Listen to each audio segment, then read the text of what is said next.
Hello everyone, welcome to another edition of the Foolish Fish Esoteric News with your weekly updates on the worlds of esoteric and occult book publishing and arts and events and paraphernalia. Thank you so much for joining me once again, and thank you to Miskatonic Books for sponsoring the show. I really appreciate it. Miskatonic Books are your #1 international purveyor of esoteric and occult books, difficult to find books, books that have just been released, books that have been published abroad, books that are just the best esoteric and occult books that there are. And yeah, they've got some fantastic books out there, and yeah, they have a few exclusives. For example, Sigrun and the Mist, which is the new book by Jack Grail, the first book by Jack Grail in 5 years, and it just looks so exciting. It's a very different angle from his previous book on Hecate. So this is exploring the Valkyrie. So yeah, a very interesting, very different kind of area of research, and I'm very excited to find out a little bit more about what's going on here. We've got a few images of what the book's actually going to look like. Oh yes, and there's going to be an ongoing commentary, if I understand correctly, by Shani Oates, and some, as you can see, some really cool photography and some artwork by Rowan E. Cassidy, and it just lots and lots of very nice stuff, right? So let's see, wet plate photographer Nicola Huffstickler, and the Kate Moss of occultism model Kiara Wolf. So that's a little bit more about the photography here. I think this is the back cover illustration by Rowan E. Cassidy. In terms of the form, it looks just gorgeous. But yes, if you want to find out a little bit more about what the topic is, yeah, which is still a little bit mysterious for me, you know. I guess it'll probably continue being quite mysterious until I sink my teeth into it properly. Then do head over to Miskatonic Books to put in a pre-order. This is the deluxe. Okay, so let me just. Oh, that's pretty silly of me. I should have loaded the regular standard hardcover edition, but yeah, I'll just link that in the description naturally. There we go. So very exciting stuff. Speaking of exciting stuff, I will be packing my suitcases and my family's suitcases immediately after recording this video. And in fact, by the time many of you will be watching this video on Friday, I'm recording on Thursday the 9th and releasing to members, Patreon members and YouTube members. Immediately kind of thing, but then I'll be releasing this to the general public on Friday as usual, and by that time I should already be in the UK, having landed in London, and possibly already being on my way down to the south of England, where I'll be spending a few days in the region of Brighton and Lewis. Just for a few days before coming back up to London to do a little bit of tourism, a little bit of just being in the UK. To be honest, it's been a very long time. And then on the Friday the 19th at 5 p.m, I will be giving a talk at Watkins Books. So yeah, if you'd like to come and check out my talk about the value of occult books from the many different angles that topic presents, then I will be there. Yep, having a just talking, doing a public talk for the first time in a very long time. My goodness, I was basically a teacher, I guess, the last time I did a proper public talk. So it's been a long time. So yeah, come over and encourage me, and I'll sign your books or whatever. But yeah, do head over to the event on Facebook, which I'll link down below, and and just sign in as for the moment I'm the only one going. There's a few interested people, which is cool, but starting to make the information public just now, so hopefully those numbers will go up a little bit, not too much. just saying. All right, let's move on to news from Taschen. So as you know, Taschen have been doing a series of books over the past, what has been 4 years, maybe something along those lines by now. The Library of Esoterica, and they are lovely books. They've already released a few. The Tarot, one on astrology, one on they're up here. Anyway, you know the ones, the pretty the pretty white ones. Can I? No, I can't work out where it is with my finger. There we go. The pretty white one's up there.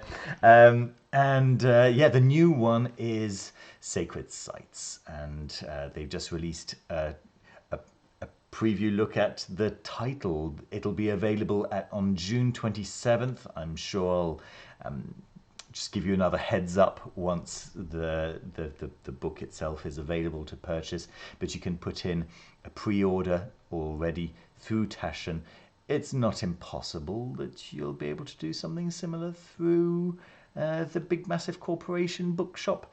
And I'll leave, here they are. Here are the 4 previously released ones, and they're just very beautiful art books that contain really nice short-ish articles on the topic by experts in the field. So that's really nice. Yeah, witchcraft and plant magic were the other 2 for which the name eluded me. And what else do we have? We've got news from Aeon Spirit, the publisher Aeon Spirit, and they have just released a new book by Isaac Hill called The Heathen Golden Dawn, a complete course of heathen ceremonial magic. Let's have a quick look at what this is about. This foundational textbook contains a complete curriculum of occult training for the serious student of ceremonial magic. The Golden Dawn system has been the most influential of the modern magic schools, inspiring many thousands of spiritual seekers across the world, but its Judeo-Christian religious framework has made it more difficult for modern polytheists. Taking the cue from John Michael Greer's The Celtic Golden Dawn, and with his blessing, this book uses the Golden Dawn magical system in a heathen context, with 3 tracks. For the Anglo-Saxon, Norse, and modern heathen, as well as the formula for additional tracks. Well, I think that, personally feel that since the Golden Dawn has already been kind of adapted for so many different flavors, why not add one more, right? The heathen flavor. It seems like the 3 of the heathen flavors, should I say? It's a potentially a nice idea, right? As long as it's well done, I don't see why that wouldn't work. The course of study goes through 4 grades: Thrall, Carl, Jarl, and Konr, leading the student systematically from the foundations to complex ritual magic, all the while integrating and internalizing traditional lore. By the end of the course, the magician will be competent in rune magic, heathen herbalism and herbal magic, magical brewing, planetary magic, amulet consecration, the heathen Kabbalah, in addition to rituals of transformation, invisibility, conjuration and self-initiation. Okay, definitely not a book for me, but no doubt a book for many of you watching. Yeah, I'll let you do your own research on this one. Very cool. News from Black Letter Press: Natural Magic, which had been out of print for quite a while now, is getting a new edition. Giambattista della Porta's Natural Magic is making its way back to your shelves. It's a lovely looking book, and I did a review of it quite a while ago now. It's very nice, and it's very nice to see Black Letter Press bring it back into publication, which is really cool. Again, I'll leave links to the shop down below, and you'll be able to see everything else that you can get from Black Letter Press's shop while you're there. For instance, the 4 books of occult philosophy by Agrippa. Very, very nice editions. Okay, let's move on to news from Fulgur Press, who have got a new book out. And yeah, I basically omitted to mention this last week, and I really should have. There's a new book out called An Exorcism, a photo romance. So this is a book by Penny Slinger, which I guess was published in the 70s. Is that right? Maybe 60s? There we go. Penny Slinger is a Los Angeles-based artist whose work investigates the feminine, the magical, and the erotic. While studying at Chelsea College of Art in the late 1960s, Slinger encountered Max Ernst Une Semaine de Bonté in 1934, initiating an enduring involvement with both the surrealist movement and the medium of collage. In her first publication, 50% of the 50% The Visible Woman, okay, 1971, Slinger explored the image of woman through a series of often provocative photo montage, self-portraits, and poetic texts. Such themes resonated keenly with the emerging feminist movement, and in 1973, Rolling Stone noted, "This book will become as important on your bookshelf as Sgt. Pepper's is on your record track." With An Exorcism, a photo romance, Slinger explores the feminine psyche further. Developed from a visit to Littleford Hall in 1970 with her then partner, the filmmaker Peter Whitehead, Slinger provides us with a series of haunting images that chart a process of self-discovery and awakening that was described by Sheldon Williams as a cascade of photo collage imagery, which has all the emergent trepidation of Hesse's Steppenwolf. First published in 1977, there we go, with a grant from Roland Penrose's Elephant Foundation. The original edition has been long out of print, and thanks to Fulgur Press, we now have a new print of this. It sounds interesting, at least, right? Fulgur Press have certainly got us used to very, very nice publications. The quality of what they put out is invariably very high, and a very interesting design in every case. These really are works of art in themselves. So I'm very excited about this. News from Credo Quia Absurdum, the creators of the Terra Volatile deck, which, as you know probably by now, is my deck of choice and has been for a little while now.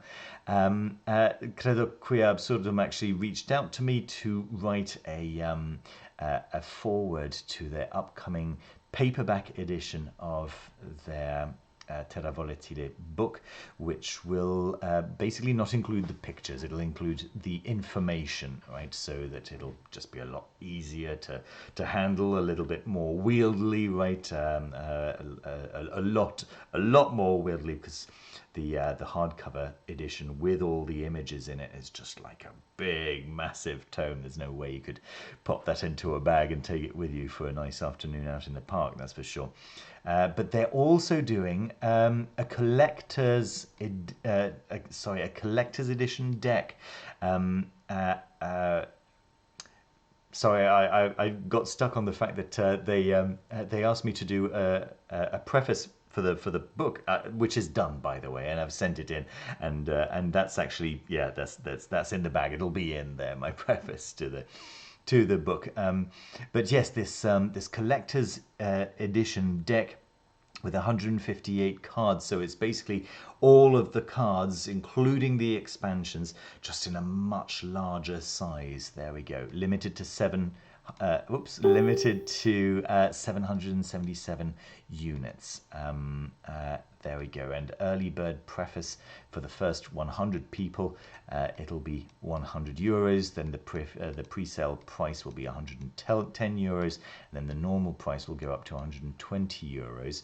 Essentially, basically, both the collector's edition deck and the pocket book edition of the information about each card, they getting 10% off. I think that's more or less right. they're getting 10% off during the pre-sale phase. Yes, you can see over here, pre-sale estimated shipping early to mid-September.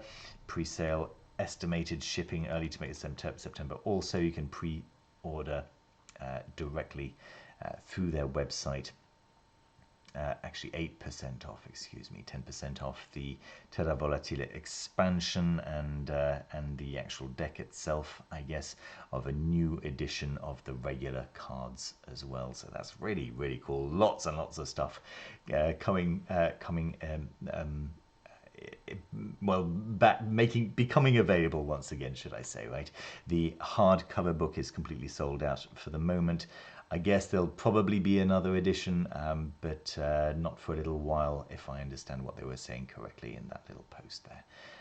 So, yes, if you're as much of a fan as I am of this, in my opinion, perfect tarot deck, then I'm sure you'll be as excited as I am about all of this news. Speaking of decks, this isn't really tarot, it's a system oracle and guide book by Daniel Martin Diaz. I don't know anything about Daniel Martin Diaz. This looks interesting. It looks extremely no, it's not expensive. That's Lottie's. So yeah, actually take that back. Not expensive, but actually very thoughtful. Putting the price in my local currency. So that's very cool. 350. That's what. There's about $75. Maybe a little bit more. I'm not 100% sure, but yes, if you head to the link in the description, then you'll see the price in your own currency, it would appear, right? So that's really nice. Let's get a few close-up looks at what this at least looks like. It looks quite beautiful.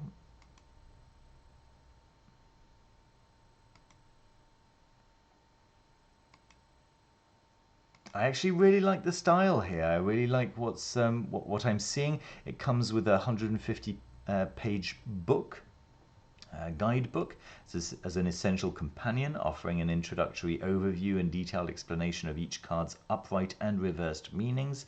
This comprehensive resource empowers us to embark on a profound journey of divination and self-discovery, unlocking the deck's full potential and deepening their understanding of its wisdom. So that's really nice, right? I'll let you read about the about section in your own time. And but yes, I think that if you like that style of art,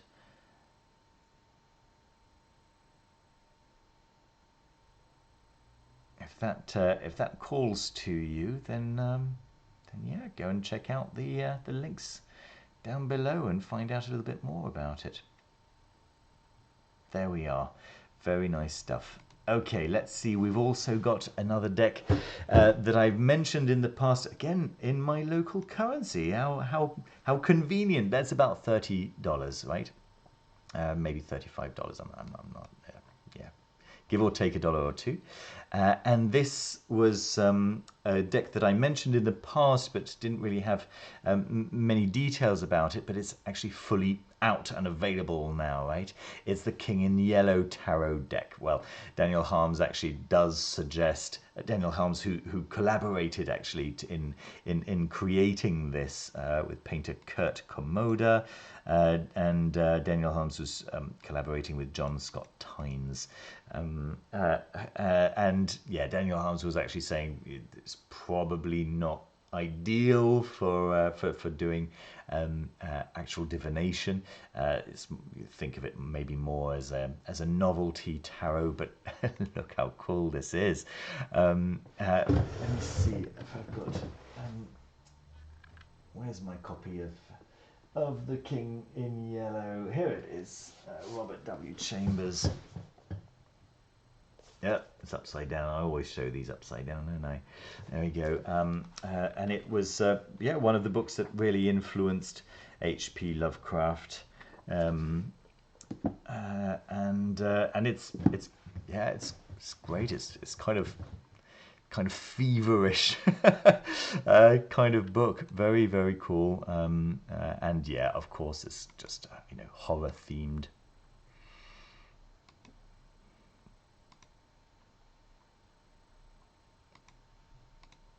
Show you a few more there. There we go.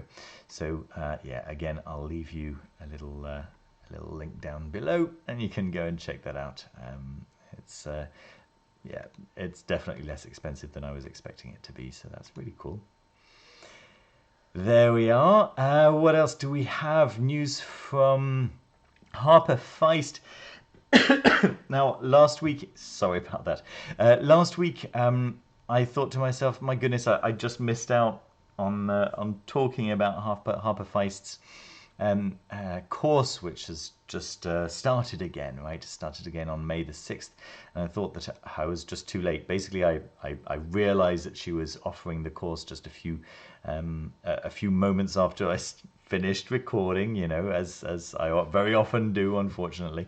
Find a load of stuff to talk about, like literally just after finishing recording. But it seems that it's not too late to enroll. Harper did an interview with Alex Eth from Glitch Bottle, and Alex just posted saying that it wasn't too late, apparently. So that kind of made me quite happy that that I hadn't completely missed the boat there. So yes, if you'd like to enroll onto Harper Feist's Scrying, a workshop on esoteric awareness course. People say very good things about this. You know that it's offered by the Blackthorn School, who do the all of Jack Grail's courses, at least many of Jack Grail's very successful courses, and yeah, it's they only pick the cream of the cream, right? So yeah. I'll let you have a look at what this course involves. If you're interested in the concept of scrying and in the skill of scrying for yourself, then yeah, people swear by this. People swear by Harper's work here. So 6 weeks it seems. There we go. Course prerequisites, we ask that students have a minimum, an intermediate level of experience with witchcraft, sorcery, or ceremonial magic. Please contact us if you have any questions as to the appropriateness of fit of the course for you. There we go, and you can find out a little bit more about Harper Feist if you don't know Harper Feist yet. Yeah, very nice, very, very nice. And news from Ceramastros, the Wellspring Gathering in 2024. The Wellspring Festival is the longest running festival for Stonecrete Grove's parent organization, which I won't try to pronounce, a Druid Fellowship. Since its start in the 1990s, it served as a regular gathering for Druid teaching, organizing, and connecting. With ritual music, formal workshops, lots of informational chatting, we seek to deepen our religious practices and leave renewed and energized for the work of our own Druidry. So that's happening close to Cleveland on, when is it? It's the May 23rd, so still a little bit of time to enroll and to find out a little bit more about that. And yeah, as always, I'll leave a link down below so you can find out a little bit more about that, as well as the people organizing and presenting, right? There we are. If you're interested in Druidry, this is a good one to look into. And Dr. Alexander Cummins has got a new course which looks so good to me. Ravens in Magic, Witchcraft and Folklore as a class bundle, right, for $30. A self-contained one-off class package exploring the wealth of magic, folklore, mythology and mysticism concerning ravens and their corvid cousins, combining a 90-minute long-form illustrated lecture with a bibliography of further recommended reading. Having been kind of interested in corvids myself and done my very best to befriend a bunch of jackdaws who come and visit me on my balcony regularly, this is of great interest to me. So yeah, I thought I'd share that with you. I'm sure that I'm probably not the only one who's kind of at least curious to know what's going on in this. Very cool. And then finally, my game of the week, folks. I've actually backed this one. I backed this one this morning. It's called La Fleur, and I'm a big fan of Obsession, which is a game where you're basically organizing high society parties, and the person who gets the most notoriety and organizes the best parties and kind of wins. It's all very silly, but very strategic and a lot of fun. And this seems to be something very similar, based in Rococo, France, and the artwork just really called to me, and I thought to myself, you know what, sure, I'll get that. So the idea is that you're making garden parties, right? And so you're collecting all the best flowers and then putting out invitations to all the most influential members of society, blah, blah, blah. Again, very, it sounds very similar to Obsession, right? But this botanical artwork looks very cool to me, and I'm pretty sure that it's one that my wife might accept to play with me. She doesn't like playing board games, but she plays Obsession with me, so maybe, who knows, she might accept to play this one as well. Yeah, just lovely components. Look at that, and yeah, I've actually gone ahead and bought the proper little metal coins that you can get for them and stuff, and so yeah, just seems a little bit how to say, extravagant, certainly flamboyant. There we are. There we go, folks. Thank you ever so much for watching the show today. I am going to be somewhere else, as you know. I'm going to be in London next week. I will do my very best to make a video, but there's about, I'm going to say there's maybe 35% chance that I'll manage to do a video with so much that we're going to be doing, right, during this little holiday. You can see I've got my books behind me, which is awesome. I'm not going to turn the camera around because then you'll see that I've got literally my bed just there. I've got my wardrobe just there. I've got shelves and boxes and bags and like basically all the stuff from our bedroom, which is empty at the moment, but now it's got nice smooth walls. So as soon as we get back from London, we're still going to be sleeping in the living room, but I'll be spending 2 or 3 days painting the bedroom so that we can finally get all our stuff back into the bedroom and actually start living in this flat, right? Which will be nice. But in the meantime, yes, there are still a few, I guess a few weeks, in fact, because we still don't have doors anywhere and stuff like this before we're completely finished. Nevertheless, do come and check out my talk at Watkins Books, and yeah, I'm just excited to be in London for a little bit. I'll be very cool. Anyone in Brighton watching, then I'll be there with some friends on Saturday. So yeah, just FYI. And yeah, that's about it. Thank you very much for watching. I won't be available for one-to-one video consultations for the next 10 days. But if you want a video consultation, then the links are down below, and you'll see the dates start again from around the 22nd or 23rd. And of course, I'll be delighted to have a video consultation with you on any topic that you like, tarot reading, or just talking about your spiritual path and giving you some recommendations, that kind of thing. And if you'd like to support the channel, then come and join us on Patreon. I really appreciate everyone who does. It's definitely the most efficient way of supporting my channel is through Patreon. I very much appreciate everyone who supports me through the YouTube memberships, but they do take a much larger cut. YouTube don't do, you know, they tend to be a little bit greedier than Patreon. So yeah, that information is whatever that's worth, right? And yeah, that's about it. Thank you very much for watching the show, and see you very soon with another video. See you. Take care. Bye bye.